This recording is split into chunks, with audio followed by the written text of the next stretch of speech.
गांव में रघु नाम का एक लकड़हारा रहता था। रघु का घर गांव के बहुत अंदर था। जब तक वह लकड़ी लेने पहुंचता था, बाकी लकड़हारे जंगल से लकड़ियां काटकर अपने घर जा चुके होते थे। एक दिन वह लकड़ी काटने जा रहा था, तभी उसे गौरी मिली। अरे गौरी, क्या हुआ? तुम यहाँ क्यों आई हो? रघु, मेरे पिताजी मेरे लिए रिश्ता ढूंढ रहे हैं। अगर तुमने हमारी शादी की बात जल्दी उनसे नहीं की तो वह मेरी शादी किसी और से करवा देंगे। मैं समझता हूँ गौरी, लेकिन मैं करूँ क्या? तुम देख रही हो ना कि मैं उतना पैसा नहीं कमा पा रहा हूँ कि जितनी मुझे जरूरत है। माँ का इलाज भी करवाना है, घर की मरम्मत भी करनी है। तुमसे शादी करने के लिए भी मेरे पास थोड़े बहुते पैसे तो होने चाहिए। गौरी को दिलासा देकर रघु जंगल में चला गया।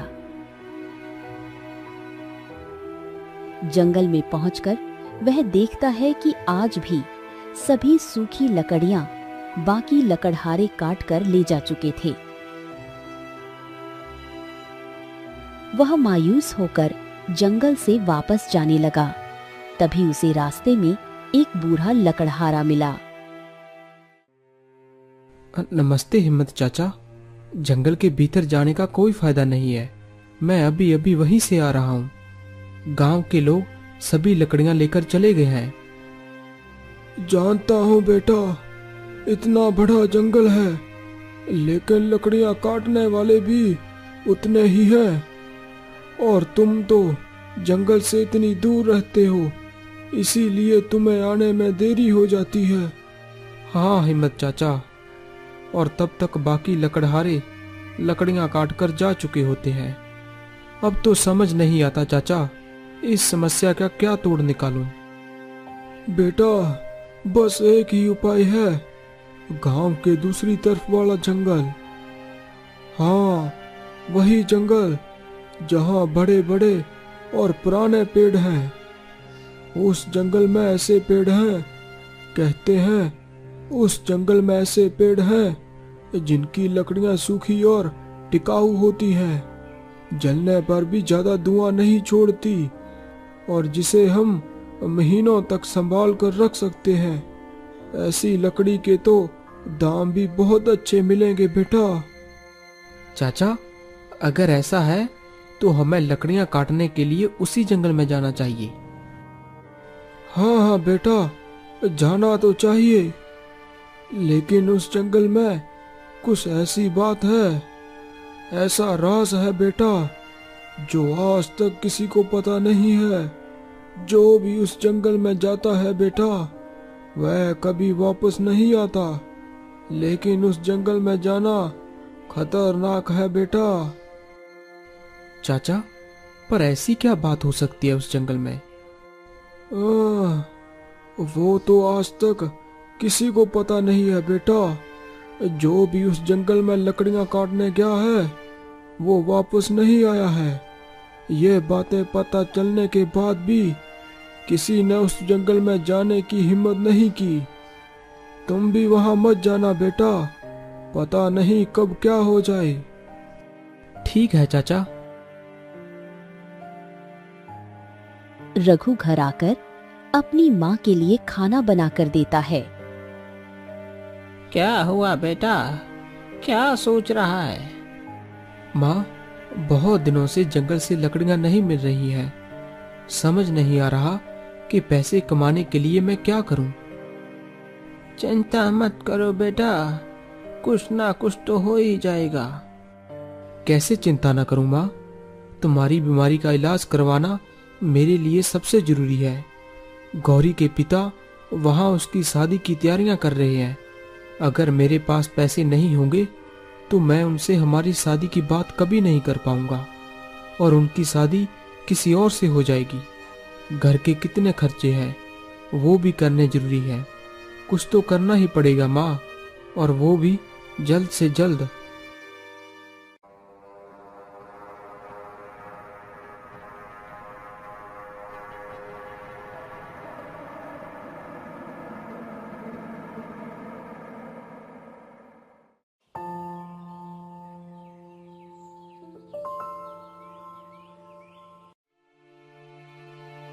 हर रोज की तरह रघु जंगल में जा रहा था। जंगल में जाकर वो देखता है कि गांव के बाकी लकड़हारे सूखी सूखी लकड़ियां काट कर ले जा चुके थे। वह निराश होकर घर वापस आ गया। हे भगवान, आज फिर गांव के लोग सभी सूखी लकड़ियां ले आई और मेरे हाथ खाली के खाली। मैं क्या करूं? इस तरह तो मैं माँ का इलाज कभी नहीं करवा पाऊंगा। मुझे कुछ करना होगा। हाँ, एक ही रास्ता बचा है।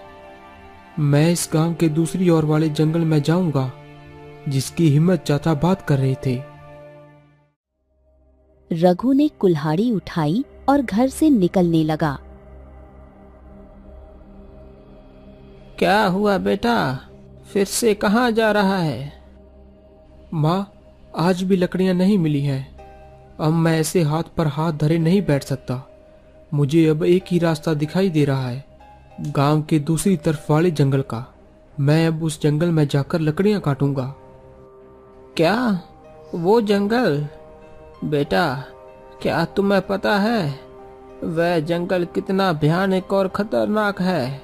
नहीं नहीं बेटा, तू उस तरफ नहीं जाएगा। पर ऐसा क्या है माँ उस जंगल में? मुझे तो कुछ समझ नहीं आ रहा। तुम मुझे वहां जाने से क्यों रोक रही हो? बेटा, कई सालों की बात है, जब तुम छोटे थे और तुम्हारे पिता केशव भी तुम्हारी ही तरह लकड़ियां काटते थे।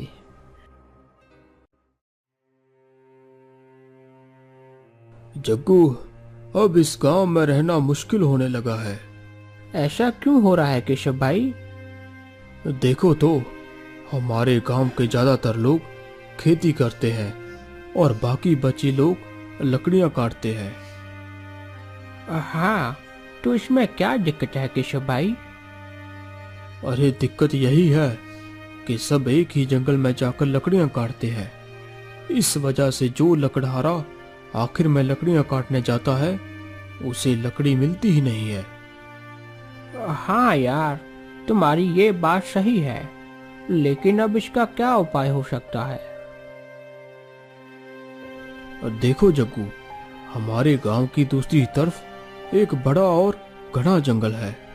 मुझे लगता है कि हमें उस जंगल में जाकर देखना चाहिए। अगर हम वहां जाकर लकड़ियां काटेंगे तो हमें बहुत ज्यादा फायदा हो सकता है। हाँ हाँ केशव भाई, तुम्हारी बात तो सही है। चलो एक बार देख के आते हैं। केशव और जग्गू गांव की दूसरी दिशा के जंगल की तरफ निकल पड़े।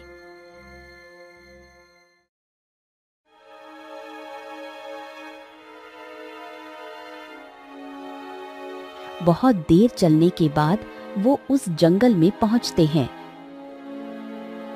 जंगल को देखकर दोनों के चेहरे पर खुशी छलकने लगती है।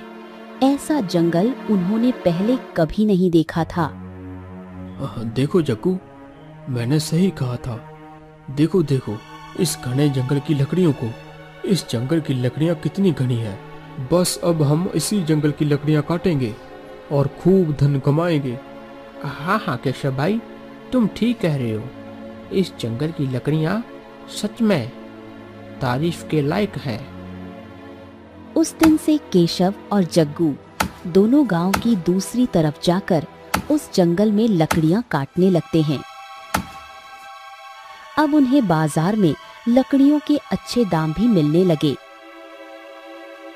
ये बात गांव के बाकी लकड़हारों को पता चलने के बाद वो भी उस जंगल में जाकर लकड़ियां काटने लगते हैं।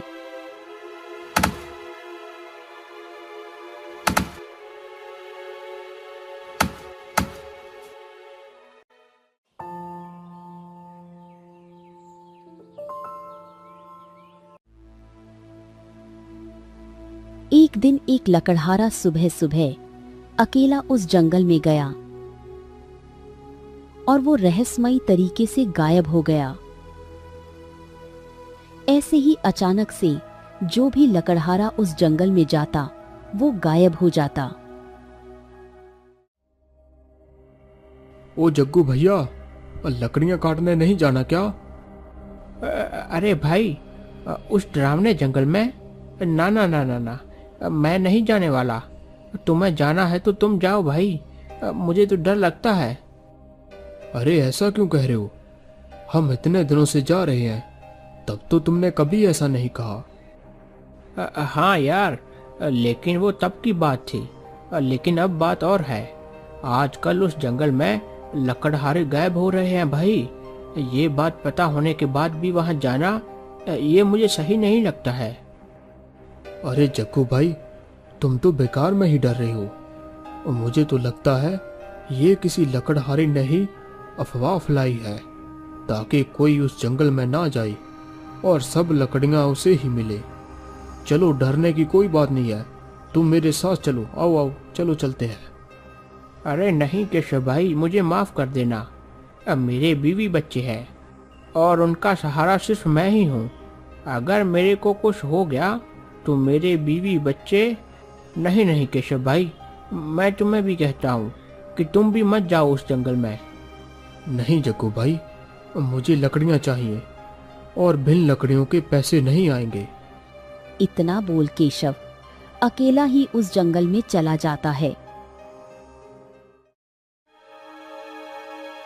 इससे पहले कि वो पेड़ काटने लगे, वो पीछे मुड़कर देखता है तो उसकी आंखें फटी की फटी रह जाती हैं। उसके सामने काले रंग का धुआं फैल जाता है और उसके बाद केशव कभी उस जंगल से वापस नहीं आता। बेटा, तुम्हारे पिता भी उसी जंगल में खो गए हैं। पता नहीं कि उनके साथ क्या हुआ है। वो जिंदा भी है या नहीं, कुछ नहीं पता। ये सब पता होने के बाद भी रघु अपनी माँ की बात को नहीं समझता। तुम सही कह रही हो माँ, लेकिन इस बात को अब सालों बीत गए हैं। शायद अब उस जंगल में ऐसा कुछ ना हो जिससे हमें डरने की जरूरत पड़े। बेटा, उस समय जो हुआ उसकी वजह से सबके मन में डर बैठ गया। तब से कोई भी उस जंगल की तरफ नहीं जाता।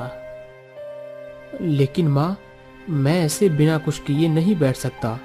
मुझे तुम्हारा इलाज करवाना है, तुम्हें अपने पैरों पर खड़ा करना है और उसके लिए मुझे बहुत सारे पैसे चाहिए, जो मैं उन लकड़ियों को बेचकर ही कमा सकता हूँ। मुझे लगता है कि मुझे वहां जाकर देखना चाहिए।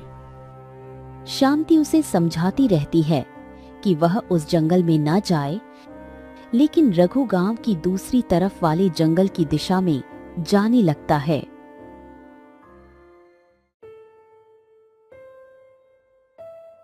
आखिर रघु गांव के दूसरी तरफ वाले जंगल में पहुंच जाता है। उस हरे भरे जंगल को देखकर रघु के चेहरे पर भी वैसी ही खुशी झलकने लगी जैसी कि कुछ सालों पहले उसके पिताजी के चेहरे पर झलकी थी। लेकिन कुछ ही पलों में उसकी वो खुशी डर में बदल गई।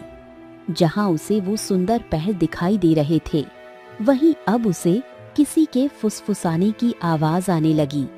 ऐसा लगने लगा कि कोई धीरे धीरे रो रहा हो।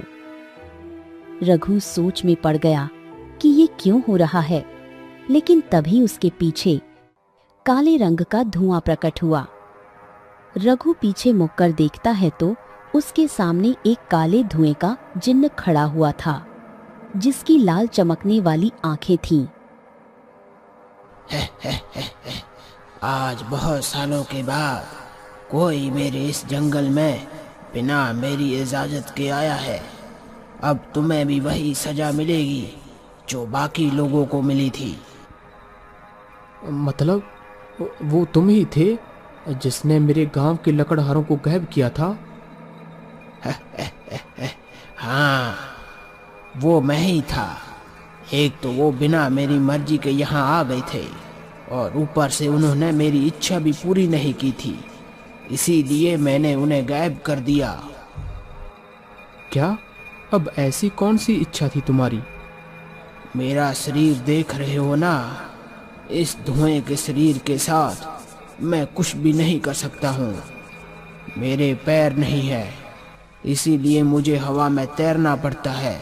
मेरे हाथ नहीं है, इसीलिए मैं कुछ पकड़ नहीं सकता हूँ। मेरे इस छोटे से मुंह से मुझे पेट पर खाना भी नहीं मिलता। तो तुम अब क्या चाहते हो? मैं चाहता हूँ कि मुझे तुम लोगों जैसा शरीर चाहिए। आज तक कोई भी मेरी ये इच्छा पूरी नहीं कर पाया है। जितने भी लोग यहाँ आए हैं, उनमें से किसी ने भी इतनी शक्ति नहीं की कि मेरी इच्छा पूरी करें। जिन्न की बात सुनकर रघु समझ जाता है कि उन गायब होने वाले लकड़हारों और रघु के पिताजी को जिन्न ने ही कुछ किया है। रघु ने चतुराई से जिन्न से पूछा, ओह, तो सालों पहले गांव के कुछ लोग गायब हुए थे, उन्हें तुमने ही गायब किया था? हाँ, मैंने ही उन्हें गायब किया था। मैंने उन्हें सजा दी है मेरी बात ना मानने की। अगर वो मेरी बात मान लेते तो उनके साथ वह नहीं होता जो हो चुका है, और अब तुम्हारे साथ भी वही होगा जो उन सबके साथ हुआ था। रघु कुछ सोचने लगा। उसे लगा कि यही सही समय है उस जिन्न से पता लगाने का कि वो सब गायब हुए लोग कहाँ गए हैं। सुनो, तुम मुझे सजा नहीं दे सकते। मैंने अभी तक तुम्हारी इच्छा पूरी करने के लिए ना नहीं कहा है। रघु की ये बात सुनकर धुएं वाले जिन्न की लाल आंखें चमक उठती हैं। अच्छा, तो तुम्हें ऐसा लगता है कि तुम मेरी वो इच्छा पूरी कर सकते हो? बहुत होशियार समझते हो खुद को। जो इतने सालों में कोई नहीं कर पाया, वो तुम करोगे? हाँ, क्यों नहीं, मैं कोशिश तो कर सकता हूँ ना। हाँ, तुम्हें अगर अपने पर इतना ही घमंड है तो मैं भी देखता हूँ कि तुम मेरी वह इच्छा कैसे पूरी करते हो। हे धुएं वाले जिन, मैं तुम्हें यकीन दिलाता हूँ कि मैं तुम्हारी इच्छा पूरी करने की पूरी कोशिश करूँगा, लेकिन उससे पहले मुझे ये बताओ कि सालों पहले जो लकड़हारे गायब हुए थे, उनके साथ तुमने क्या किया है? ठीक है, अगर तुम मेरी इच्छा पूरी कर सकते हो तो मैं तुम्हें बताता हूँ कि उन सब का क्या हुआ है। अगर तुम मेरी इच्छा पूरी नहीं कर पाए तो तुम्हारे साथ भी वही होने वाला है। ऐसा कहकर जिन्न अपनी आंखें बंद करके खोलता है। उसके ऐसा करते ही सामने अचानक कुछ कठपुतलियां प्रकट हो जाती हैं। देखो, अगर तुम मेरी ये इच्छा पूरी नहीं कर पाए तो तुम्हारी भी यही हालत होगी। ठीक है, मैं तुम्हारी इच्छा पूरी करूँगा। बताओ, मुझे क्या करना है? इस जंगल के अंत में एक पेड़ है जिसकी खाल बहुत पतली और लचीली है। उस खाल से तुम आसानी से एक मनुष्य के शरीर का आकार बना सकते हो, जिसमें मैं प्रवेश करूंगा और उस शरीर को धारण करूंगा। मुझे तुम्हारे जैसा शरीर चाहिए। मैं अपने पैरों पर चलना चाहता हूँ। मैं इस धुएं जैसे शरीर से तंग आ चुका हूँ। हाँ ठीक है, मैं ऐसा शरीर तुम्हें बना कर दूंगा, लेकिन मेरी 2 शर्तें हैं जो तुम्हें माननी पड़ेंगी। अगर तुम वचन देते हो कि तुम मेरी शर्तें मानोगे तो मैं भी तुम्हारी इच्छा जरूर पूरी करूंगा। जिन्न रघु को वचन देता है कि वह उसकी दोनों शर्तें पूरी करेगा। रघु उस पेड़ को ढूंढते हुए वहां से आगे निकल पड़ता है। कुछ दूर आगे जाने के बाद उसे एक पंछी आता दिखाई देता है। नहीं, वहाँ मत जाओ। तुम उस पेड़ के पास जाओगे तो ठीक नहीं होगा। ऐसा क्यों कह रहे हो पक्षी? मेरे लिए उस पेड़ की खाल निकालना बहुत जरूरी है। एक बार अगर तुमने पेड़ की खाल का शरीर बनाकर उस जिन्न को दे दिया तो वह और भी खतरनाक हो जाएगा और लोगों में अपना आतंक फैला देगा। इसीलिए कह रहा हूँ, आज तक यहाँ जितने भी लोग आए थे उन्होंने जिन्न की इच्छा पूरी नहीं की। इसीलिए उनके साथ उसने क्या किया है ये तुम्हें पता है? हाँ, मुझे पता है, और उन सब में मेरे पिता भी हैं।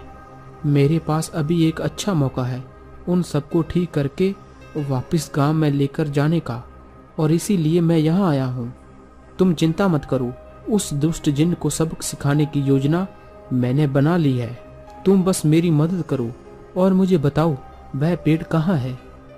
पंछी को रघु का विश्वास देखकर अच्छा लगा और वो रघु को एक पेड़ के पास ले आता है। उस पेड़ का रंग इंसान के रंग जैसा होता है। उसकी खाल सच में बहुत पतली होती है। रघु अपनी कुल्हाड़ी की नोक से उस पेड़ की पतली सी खाल को सावधानी से निकालता है और उसे एक इंसान का आकार बनाकर जिन्न के पास लेकर जाता है। देखो जिन, मैं तुम्हारे लिए ये खाल बनाकर ले आया हूँ। खाल को देखकर जिन्न को बहुत खुशी होती है। वो उस खाल के पास आने लगता है। रुको रुको रुको रुको, मैं जानता हूँ कि तुम बहुत शक्तिशाली हो, लेकिन पहले मेरी शर्त तो पूरी कर दो, नहीं तो मैं इस खाल को नष्ट कर दूंगा। नहीं नहीं, बताओ तुम्हारी क्या शर्त है? मैं तुम्हारी शर्त पूरी करूंगा। पहली शर्त, आज तक तुमने जितने भी लोगों को कठपुतली बनाया है उन सबको पहले जैसा बना दो और इस जंगल से हमेशा के लिए जाने की इजाजत दे दो। ठीक है। और दूसरी शर्त? पहले ये शर्त तो पूरी करो, बाद में मैं तुम्हें दूसरी शर्त भी बताता हूँ। बड़े ही चतुर मालूम पड़ते हो। ठीक है, लो, मैं तुम्हारी पहली शर्त पूरी करता हूँ। जिन्न जादू करता है और वो लोग जो कठपुतलियां बन चुके थे वो सब अपने असली रूप में आ जाते हैं। अब पिताजी, मुझे आपको देखकर बहुत खुशी हो रही है। रघु, तुम मेरे रघु हो ना? जब मैं इस दुष्ट जिन के जाल में फंसा था तब तुम बहुत छोटे थे बेटा। हाँ पिताजी, मुझे माँ ने सब बता दिया है। वो भी इतने सालों से बेसब्री से आपका इंतजार कर रही है। अच्छा, तो अपने पिता को मुक्त करने के लिए तुमने ये सब किया था? सिर्फ पिताजी को नहीं, मेरे गांव के उन सभी लोगों को जो तुम्हारे दुष्ट जाल में बंधे थे। इन मासूमों को कठपुतलियां बनाकर खुद को बहुत शक्तिशाली समझ रहे थे ना। अब अगर इतना ही घमंड है अपनी शक्ति पर तो मेरी दूसरी शर्त पूरी करो। रघु, जो भी करना है सोच समझ कर करना। ये जिन बहुत ही दुष्ट होने के साथ निर्दयी भी है। तुम चिंता मत करो, अब देखो मैं क्या करता हूँ। रघु एक बोतल हाथ में उठाता है और जिन्न से कहता है, तुम अपना आकार जितना चाहे बड़ा कर सकते हो, ये तो मुझे पता है। अब अगर तुम में सच में कोई शक्ति है तो अपना आकार छोटा करके मुझे इस बोतल में जाकर दिखाओ। अगर तुम इस बोतल में जा पाई तो मैं समझ जाऊंगा कि तुम सच में शक्तिशाली हो और इस खाल से बने शरीर में जाने के लायक हो। इसमें कौन सी बड़ी बात है, यह तो मेरे लिए बहुत आसान है। ऐसा कहकर जिन्न अपना आकार छोटा कर लेता है। वो बिना कुछ सोचे समझे धुएं के रूप में उस बोतल में चला जाता है। उसके बोतल के अंदर जाते ही रघु चतुराई से बोतल का ढक्कन बंद कर देता है। तुम सच में बहुत चतुर हो रघु। तुमने तो कितनी आसानी से इस जिन को बोतल में भर दिया। ऐसी कोई बात नहीं है मेरे प्यारे पक्षी। मैं जब इस जंगल में आया था तब मुझे भी पता नहीं था कि मेरे सामने कौन सी मुसीबत आने वाली है, लेकिन जब मैंने देखा कि वह जिन बहुत अहंकारी है तब मैंने सोचा कि इस अहंकार को इसके अहंकार से ही हराया जा सकता है। हाँ बेटा, और सिर्फ तुम्हारी वजह से ही हम सब उस जिन्न के चुंगल से बाहर आए हैं बेटा। चलो अब हम सब घर चलते हैं। नहीं, पहले इस बोतल को कहीं छुपाना होगा, किसी ऐसी जगह जहाँ से कोई इसे फिर से बाहर ना निकाल पाए। हाँ, तुम सही कह रही हो। आज से ये जंगल इस दुष्ट जिन की दहशत से मुक्त हो गया है। इसका साया फिर से इस जंगल पर नहीं पड़ना चाहिए। आज से ये जंगल लकड़हारों के लिए उनकी आमदनी का साधन बनना चाहिए, ना कि उनके लिए डरने की वजह। फिर रघु दूर समुंदर के पास जाकर उस बोतल को समुंदर में फेंक देता है। बोतल के साथ जिन्न का किस्सा खत्म हो जाता है। रघु अपने पिताजी को घर ले आता है। केशव को देखकर शांति की आंखों में खुशी के आंसू आ जाते हैं। जब ये बात गौरी के पिताजी को पता चलती है कि रघु की वजह से कई लकड़हारे अपने घर वापस आ गए, तो वह खुशी से उसकी शादी रघु से करवाने के लिए तैयार हो जाते हैं। इस तरह रघु की बहादुरी ने न केवल उसके पिता को वापस लौटाया, बल्कि पूरे गांव को एक बड़े डर से हमेशा के लिए आजाद कर दिया।